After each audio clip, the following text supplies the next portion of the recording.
Bien, hemos cantado algunas canciones que hablan de adoración.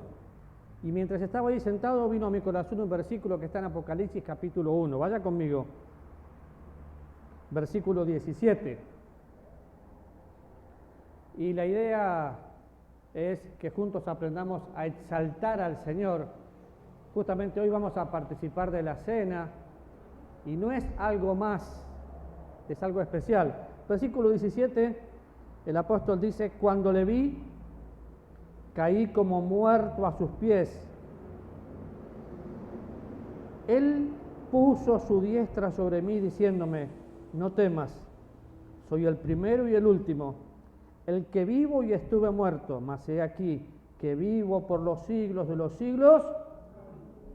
Otra vez, he aquí que vivo por los siglos de los siglos. Amén. Ahí está, amén. Y tengo las llaves de la muerte y de la vida.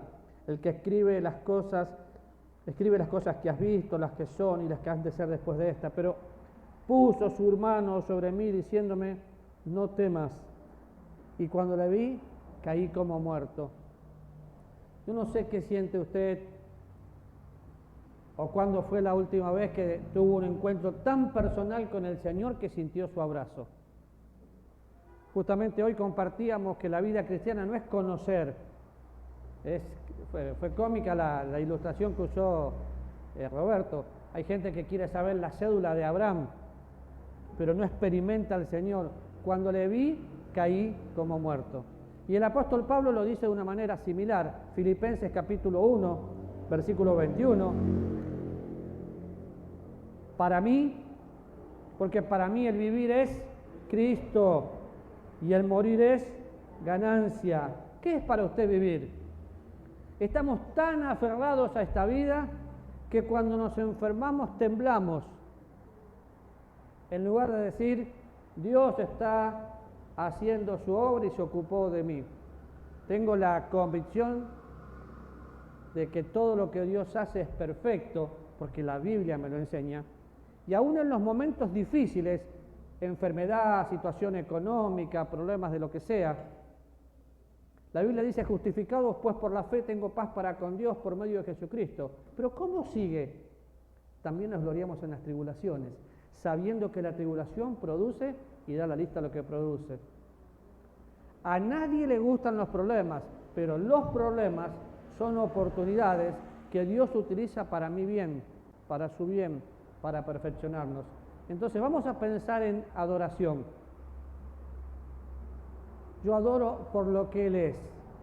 Y vamos a pensar en lo que significa: para mí el vivir es Cristo y el morir es ganancia.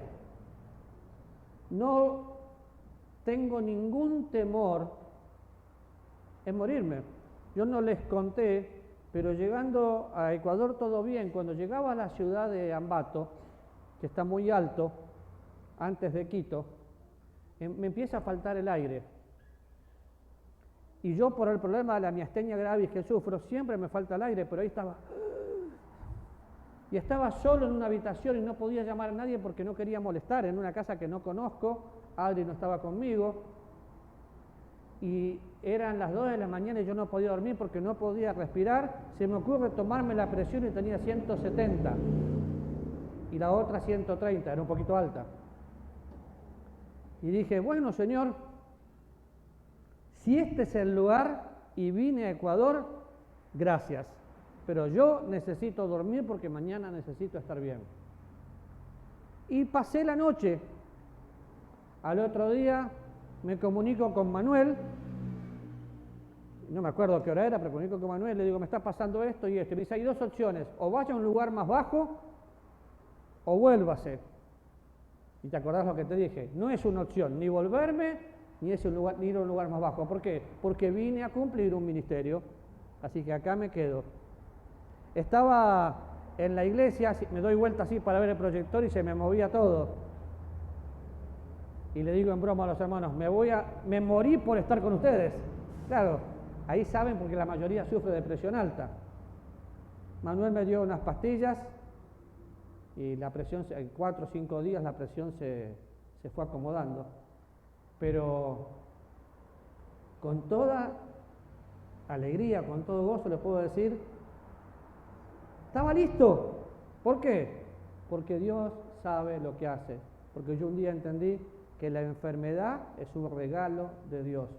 Tal vez usted está pasando un problema de salud y dice, ay, ¿por qué a mí? Porque Dios se ocupó de usted. Entonces, para mí el vivir es Cristo. Y fíjense, para mí el vivir es Cristo, y yo tengo una lista de cosas que voy a compartir con usted. Y no sé si vamos a terminar este domingo o el que viene, pero tenemos que aprender que para mí el vivir es Cristo. No para nosotros, para mí. Hágalo personal como el apóstol Pablo lo hizo personal. Deriva de Cristo y la fortaleza propia. Y un versículo muy mal utilizado, pero muy práctico, de Filipenses 4:13, dice, todo lo puedo en Cristo que me fortalece. Y si bien el contexto está hablando de la situación específica que Pablo vivía, incluyendo la económica, dice, todo lo puedo en Cristo que me fortalece. Y el Señor Jesús lo completa cuando dice, separados de mí, nada podemos hacer. El gran problema es que el cristiano quiere vivir la vida cristiana sin Cristo.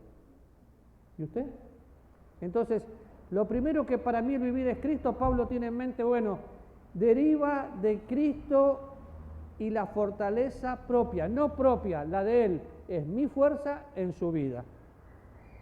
En el libro de Filipenses también, el Señor se ocupa de decir en el versículo 11, llenos de fruto de justicia por medio de Jesucristo. No soy yo, es por medio de Jesucristo. Después, tener la mente, los sentimientos y la humildad de Cristo. Ahora, hay cosas que nosotros ya tenemos, pero no usamos. Los cristianos, al nacer de nuevo, tenemos la mente de Cristo. ¿Cómo? Claro que sí.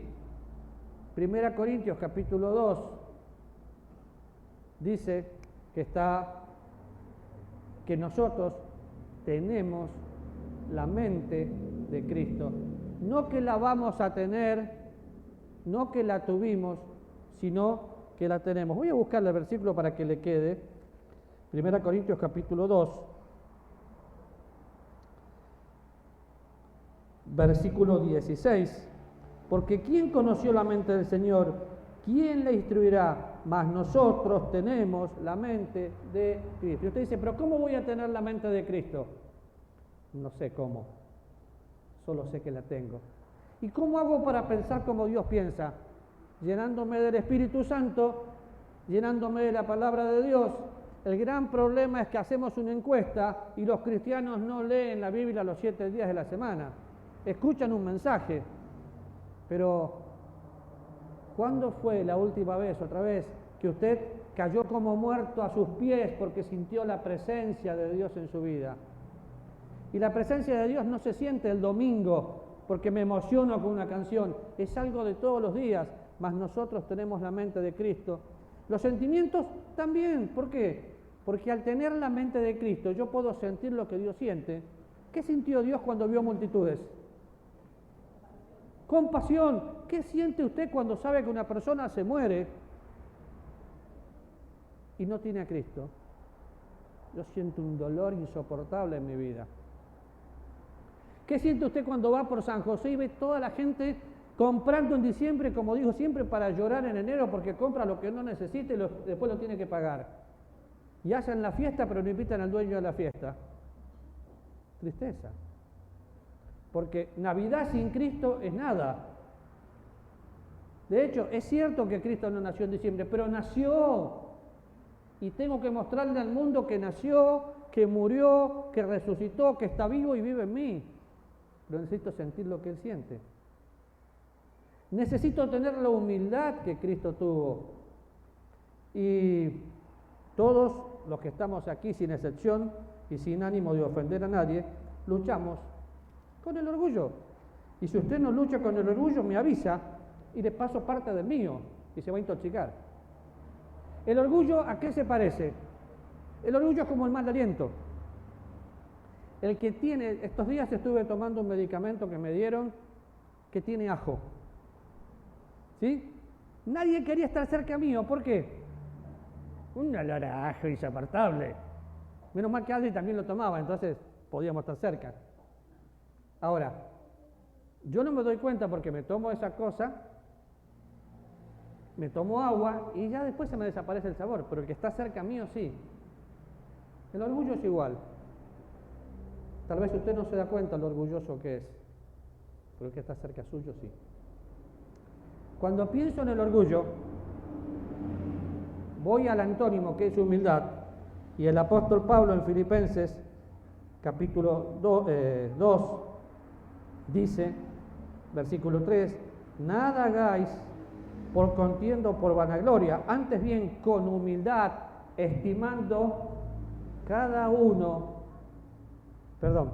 antes bien con humildad, estimando cada uno a los demás como superiores a sí mismo, no mirando, versículo 4, cada uno por lo suyo propio, sino cada cual también por los intereses de otros. Entonces, ¿qué es humildad? Pensar en el otro. Humildad es entender que todo lo que tengo es lo que Dios me dio y pienso en usted. Si yo me dedico a pensar en Manuel, Manuel va a terminar pensando en mí. Y entonces va a ser la rueda. ¿Por qué? Porque el cuerpo es así. No hay un órgano que no se necesite. Pero qué interesante cómo sigue, porque me habla de la humildad del Señor. Y empieza diciendo, ya pues en vosotros este sentir que hubo también, ¿en quién? En Cristo Jesús, el cual siendo en forma de Dios no estimó el ser igual a Dios como cosa que aferrarse, sino que se despojó. Y termina el versículo del apóstol Pablo acá diciendo que se humilló hasta la muerte, pero Dios lo exaltó. ¡Wow! Como les conté, yo hubiera podido pelearme en el aeropuerto, pero no estoy dispuesto últimamente a no pelearme con nadie. Tampoco no voy a defender mis derechos, sí, pero los voy a defender como se tienen que defender. Entonces, entregué ese derecho, sabía que Dios sabe lo que hace, entonces me fui solo. ¿Hubiera podido pelearme? Claro, la ganaba tal vez, pero no valía la pena. Entregué ese derecho. En la vida cristiana nos enseña algo. Tengo que aprender a soportar a las personas que son más débiles que yo y mirarlas como Cristo la mira. Eso es humildad. La soporto porque soy fuerte. No, porque soy débil y me fortalezco en Él. Ahora, conocer a Cristo por el conocimiento de la experiencia cristiana, no por la teología. Enseño la teología, amo la teología, pero si la teología es su único objetivo, deje de estudiar y pase a experimentar. Es la experiencia de Pablo, capítulo 3, versículo 8 de Filipenses. Ciertamente aún estimo todas las cosas como pérdida por la excelencia del conocimiento de Cristo Jesús. ¿Qué dice? Mi Señor, por amor del cual lo he perdido todo y lo tengo por basura para ganar a Cristo, y ser hallado en Él, no teniendo mi propia justicia que es por la ley, sino la que es por la fe de Cristo, la justicia que es de Dios por la fe, a fin de conocerle. Ahora fíjese, me está hablando de una experiencia el apóstol Pablo, y Pablo había sido formado por Gamaliel, por un hombre que conocía mucho las Escrituras, y Pablo conocía mucho, pero no se basó en lo que conocía, sino en una experiencia. Es como el apóstol Pedro que estuvo en la transfiguración, esa experiencia lo marcó para toda su vida, pero termina diciendo, tengo la palabra profética más segura, estemos atentos. ¿Por qué? Porque la palabra de Dios hace que yo pueda experimentar al Señor. En cambio, la experiencia te puede alejar del Señor. Ahora, simplemente acá hay una palabra, conocer y conocimiento, y se refiere a intimidad. La vida cristiana es una relación, no una religión. Religión hay muchas, pero la relación que el Señor hace en la vida cristiana es la misma que nosotros, los que estamos casados, tenemos que tener con nuestro cónyuge. Cada vez que Adri y yo queremos hablar, me mira y yo sé lo que me dijo. ¿Me regaña con la mirada o me ama con la mirada? Depende cómo me mire. Y yo también. ¿Por qué? Porque mantenemos una relación. ¿Y con Dios? Y con Dios es igual. Y con Dios es igual. Qué triste es pensar que mucha gente dice, ay, hoy es la cena del Señor, hoy tengo que confesar mi pecado porque hoy me toca. La confesión es un estilo de vida. Confieso, peco y busco no hacerlo más. Porque la gracia de Dios me enseña a renunciar a la impiedad y a los deseos mundanos. Y en el mismo versículo dice, en el 9, ser hallado en Él, o sea, ser cubierto por la justicia de Cristo. Yo fui declarado justo y eso no lo siento, lo vivo porque Dios dijo que es así. Y es hermoso pensar que me tengo que gozar en el Señor, no importa la situación. Pablo se gozó estando preso, se gozó estando en un barco que se hundía. El Señor Jesús se gozó y nosotros somos el fruto de su aflicción. Estaba en la cruz, experimentó todo ese sufrimiento, pero somos el fruto de su aflicción. ¡Wow! ¡Qué bueno! Entonces, ¿qué tengo que decir? Vivir para Cristo es vivir para su gloria. Somos portadores de la gloria de Dios. Y tal vez nos cuesta entender esto porque tenemos carne todavía. Nuestro espíritu está bien, pero nuestra carne lucha todos los días. Y querramos o no querramos, lamentablemente, por nuestra propia decisión vamos a ofender a Dios y pecar. Pero fíjese lo que dice 2 Corintios capítulo 5, versículo 15. Y por todos murió, para que los que viven ya no vivan para sí, sino para aquel que murió y resucitó por ellos.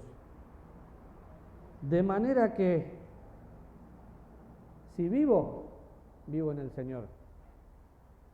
Si muero, muero en el Señor. Y descansar en Cristo y amarle es la respuesta lógica. ¿Por qué? Porque con Cristo estoy juntamente crucificado. Ya no vivo yo. Cristo vive en mí. ¿Lo cree? ¿Lo siente? ¿Lo vive? Con Cristo estoy juntamente crucificado. Entonces, piense, deriva del poder de Cristo, no del mío.